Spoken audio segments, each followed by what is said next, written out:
बिस्मिल्लाहिर्रहमानिर्रहीम। आज हम आपके लिए लेकर आए हैं बहुत ही अजीब टोटके। इन टोटकों को आखिर तक ज़रूर सुनिएगा। सोने से पहले तकिए के कवर। सोने वाले तकिए के कवर को हफ्ते में एक बार ज़रूर धो लें। इससे आपके बाल मजबूत होंगे और आप जरासीम से पाक रहेंगी।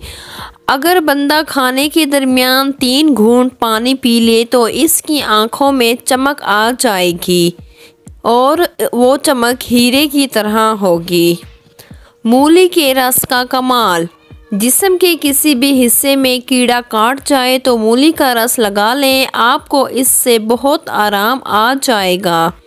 काजल और सुरमा दोनों को लगाने से आँख के आंसू ख़त्म हो जाते हैं।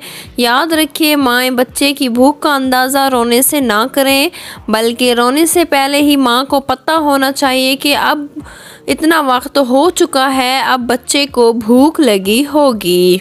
दही खाने से भूख की शिद्दत में कमी आ जाती है।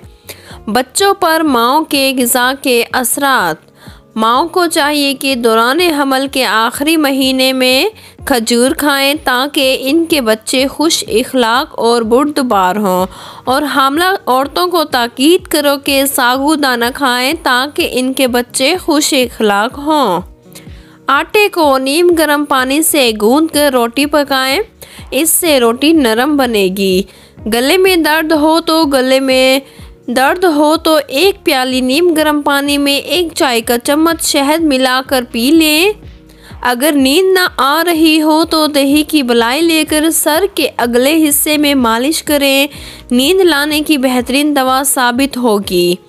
अगर इसमें कदरे रोगन कद्दू भी शामिल कर लिया जाए तो फ़ायदे में इजाफा हो जाता है।